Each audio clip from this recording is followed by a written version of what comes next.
नमस्कार दोस्तों, आप सभी का आपके अपने YouTube channel DL study classes के प्लेटफार्म में बहुत बहुत स्वागत है। दोस्तों, आज हम रीजनिंग का प्रैक्टिस सेट करेंगे और रीजनिंग की इन सभी प्रैक्टिस सेट की वीडियो में उन्हीं क्वेश्चनों को सम्मिलित किया जा रहा है जो कि आपके प्रीवियस ईयर के एग्जाम में पूछे गए हैं और आने वाले एग्जाम में पूछे जा सकते हैं। तो जाके आप लोग रीजनिंग की इन सभी प्रैक्टिस सेट के बारे में जरूर देखिए ताकि आपको एग्जाम में क्वेश्चन को हल करने में आसानी हो और पता चल सके कि किस प्रकार के रीजनिंग क्वेश्चन हमारे एग्जाम में पूछे जाते हैं। दोस्तों, जो आपका रीजनिंग सब्जेक्ट है यह आपका प्रैक्टिस का विषय है। रीजनिंग को आप जितना अधिक प्रैक्टिस करेंगे रीजनिंग आपको उतना अधिक आसान लगने लगेगा और आप एग्जाम में कम से कम समय में रीजनिंग क्वेश्चनों को हल कर पाएंगे। तो चलिए बिना देरी किए अपने क्वेश्चन को आगे बढ़ते हैं और देखते हैं कि किस प्रकार के रीजनिंग क्वेश्चन हमारे एग्जाम में पूछे जाते हैं। जिसमें पहला क्वेश्चन दिया गया है कि पी क्यू का भाई है, यस आर का इकलौता पुत्र है, पी यस का पुत्र है, टी आर की बहू है, तो टी का क्यू से क्या संबंध है। यह क्वेश्चन आपका ब्लड रिलेशन से है। चाहे आप किसी भी गवर्नमेंट एग्जाम की तैयारी कर रहे हों, जिस भी एग्जाम में रीजनिंग पूछा जाता है उस एग्जाम में ब्लड रिलेशन से एक या दो क्वेश्चन जरूर पूछे जाते हैं।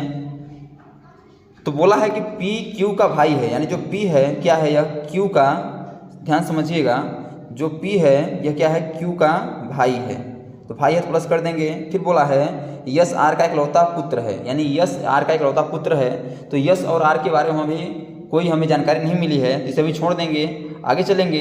पी यस का पुत्र है, यानी जो पी है इसका पुत्र है, तो यस का पुत्र है, यस का पुत्र है। फिर बोला है, अब देखिए इसे जो छोड़े थे उसको देख लेते हैं कि यस आर का इकलौता पुत्र है। जो यस है किसका पुत्र है, तो आर का इकलौता पुत्र है। जब पुत्र है तो यह प्लस हो गया। फिर बोला है कि टी आर की बहू है, यानी जो टी है क्या है, आर की बहू। तो आर का पुत्र यस हो गया, तो आर की बहू क्या होगी, यस की पत्नी होगी, तो ये आर की बहू होगी, यानी माइनस हो गया। तो बोला है कि टी का क्यू से क्या संबंध है, यानी जो टी है, ध्यान रुकिए, यहाँ जो आर हो गया यहाँ क्या लिखेंगे, टी होगा यहाँ, क्योंकि बोला है टी आर की बहू है, तो ये माइनस हो गया। तो बोला है कि टी का क्यू से क्या संबंध है, यानी जो टी है यह क्यू की क्या लगेगी। तो ध्यान समझिएगा, ये दोनों क्या हो गए, आपस में भाई बहन हो गए, ये भाई बहन हो गए और इनके क्या हो गए, यस क्या हो गए, पिता, और टी क्या हो गई, माता। तो बोला है कि जो टी है क्यू का क्या लगेगा, तो जो टी है आपका क्यू क्या लगेगा, तो क्यू का क्या लगेगा, माता। तो देखिए किस ऑप्शन में माँ दिया है, तो ऑप्शन नंबर ए में दिया है, इसका option number A correct answer हो जाएगा। अगला दिया गया है कि मोमेंट शब्द के अक्षरों को कितने तरह से क्रमबद्ध कर सकते हैं। तो जब भी इस प्रकार क्वेश्चन आपको दिखे तो आपको कुछ नहीं करना है, पहले आपको देखना है कि मोमेंट में कितने अक्षर हैं। तो पहले मोमेंट के अक्षर को देखेंगे, तो 2, 4 और 6 कितने अक्षर हैं, तो 6 अक्षर हैं। तो क्या करेंगे, पहले हम इसमें जब 6 अक्षर हैं, ध्यान समझिएगा, तो क्या करेंगे कि इन्हें हम क्या करेंगे, फैक्टोरियल पहले 6 कर देंगे, क्योंकि कितने अक्षर हैं, 6 अक्षर हैं। क्या करेंगे, फैक्टोरियल 6 कर देंगे। अब देखिए कितने अक्षर रिपीट किए गए हैं, यानी कितने 2 बार आए हुए हैं। तो जो आपका यम है यह 2 बार आया हुआ है, तो फैक्टोरियल 2 कर देंगे। अब यदि इसे हल करेंगे तो फैक्टोरियल का मतलब होता है कि जो संख्या लिखे हैं उससे छोटी संख्या की ओर जाना। जो आपका हो गया, देखिएगा फैक्टोरियल 6 है, तो फैक्टोरियल आपका factorial 5, factorial 4, factorial 3, factorial 2, factorial 1, और जो आपका ये 2 है तो हो जाएगा फैक्टोरियल 2 और फैक्टोरियल 1। तो फैक्टोरियल 2 फैक्टोरियल 1 आपस में क्या होगा, कट जाएगा, और जो आपका ये बच रहे हैं तो उन्हें क्या करेंगे, आपस में गुणा कर देंगे। क्या होगा, 6 गुणे 5 गुणे 4 गुणे 3, 6 पंचे 30, 30 चौको 120, 120 तियाँ 360। तो जो आपका मोमेंट है इसे हम कितने तरह से क्रमबद्ध कर सकते हैं, तो 360 तरह से कर सकते हैं, जो कि आपका ऑप्शन नंबर ए में दिया गया है, इसलिए इसका option number A correct answer हो जाएगा। अगला दिया गया है, यह क्वेश्चन आपका मैथमेटिक्स से है कि यदि 4 का square is greater than 10 star 7 बराबर 167, 5 square is greater than 10 star 8 बराबर 258, तो 8 square is greater than 10 star 5 बराबर क्या होगा। बताना है जिस प्रकार 4 square is greater than 10 star 7 बराबर 167 आ रहा है और 5 square is greater than 10 star 8 बराबर 258 आ रहा है, उसी प्रकार 8 square is greater than 10 star 5 बराबर क्या होगा। तो देखिए जो आपका ये 4 स्क्वायर दिया गया है, तो स्क्वायर कर देते हैं इसे 6, तो क्या हो जाएगा 16 हो जाएगा।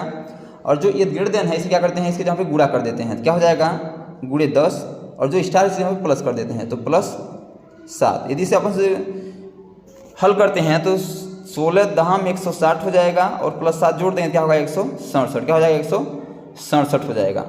उसी लॉजिक से यदि हम 5 का स्क्वायर करेंगे क्या हो जाएगा 25 हो जाएगा, और उन्हें आपस में गुणा कर देंगे तो 25 धाम 250 और आपका प्लस 8 कर देंगे तो क्या हो जाएगा 58, 258 और 258 आपके यहाँ दिया गया है। तो आपको लॉजिक समझ आ गया होगा कि जो आपका स्क्वायर दिया है इसे स्क्वायर कर देंगे और ये ग्रेटर देन की जगह पे गुणा कर देंगे और स्टार की जगह पे प्लस कर देंगे, और उन्हें हम यदि हल करेंगे तो हमारा आंसर आ जाएगा। यदि उसी लॉजिक से इसको हल करते हैं तो 8 का स्क्वायर क्या हो जाएगा 64, और फिर जो ग्रेटर देन से हम गुणा कर देंगे तो क्या हो जाएगा 10 गुणे 64 गुणे 10 क्या हो जाएगा आपका 640, और यदि प्लस 5 जोड़ देते हैं क्या हो जाएगा 645, क्या हो जाएगा 645। तो किस ऑप्शन में 645 है? तो ऑप्शन नंबर बी में है, इसलिए इसका option number B correct answer हो जाएगा। दोस्तों मैं आशा पर विश्वास करता हूँ कि सभी क्वेश्चन आपको अच्छे समझ आ रहे होंगे। यदि क्वेश्चन में कहीं भी डाउट है तो आप लोग कमेंट बॉक्स में जरूर बताइए, ताकि अगले आने वाले वीडियो में उस डाउट को अच्छे से क्लियर कर सकें। और दोस्तों यदि यह वीडियो आपको अच्छा लगे तो वीडियो को लाइक और दोस्तों में शेयर जरूर करिए, ताकि गवर्नमेंट एग्जाम की तैयारी करने वाले आपके दोस्तों को भी इस वीडियो का लाभ हो सके और एग्जाम में कम से कम समय में रीजनिंग क्वेश्चनों को हल कर पाएँ। आपका अगला क्वेश्चन दिया गया है कि निम्नलिखित प्रश्न में दिए गए विकल्प में से प्रश्न चिन्ह के स्थान पर आने वाली संख्या को चुनिए। बताना है कि जिस प्रकार 9 को 90 किए हैं, 10 को 132 किए हैं, 8 को 72 किए हैं, उसी प्रकार 10 को क्या करें कि हमारा एक क्वेश्चन मार्क की जगह पे हमारा एक ऑप्शन करेक्ट आंसर हो जाए। तो यदि हम जो 9 दिया गया है इसमें 10 से गुणा कर देते हैं, एक बढ़ा के इसमें 10 से गुणा कर देंगे क्या हो जाएगा 9 धाम 90।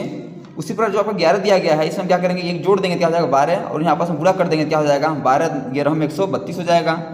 और देखिए जो आपका 8 है तो सभी में एक बढ़ा रहे हैं तो एक बढ़ा देंगे क्या हो जाएगा 9 हो जाएगा। तो 9 गुणे 8 क्या हो जाएगा 8 9 72 हो जाएगा।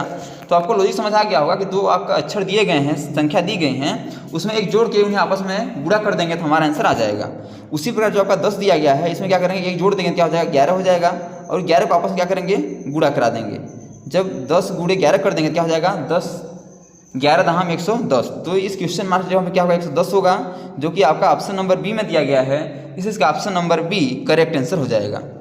अगला दिया गया है यह क्वेश्चन आपका बताना है कि इसमें से अलग कौन सा है। उस विकल्प का चयन करें जो समूह में अन्य से भिन्न है। तो आपको कुछ नहीं करना है, इस प्रकार के क्वेश्चन को हल करने के लिए आपको याद रखना है एक ट्रिक होता है कि जून नवंबर जानिए, अप्रैल सितंबर 30, 28 या 29 दिन की फरवरी, बाकी सब 31। यानी कि जून नवंबर और अप्रैल सितंबर कितने होते हैं 30 दिन के होते हैं, फरवरी आपकी 28 या 29 दिन की होती है, और जितने बचते हैं आपके वो क्या होंगे आपके 31 दिन के होते हैं। तो उसी से क्वेश्चन पूछा गया है। तो देखिएगा जो आपका नवंबर है तो नवंबर 30 का होगा, अप्रैल भी 30 का होगा, फरवरी आपका देखिए कभी 28 की होती है और लीप वर्ष में क्या होती है 29 की होती है, और जो सितंबर है 30 का होगा।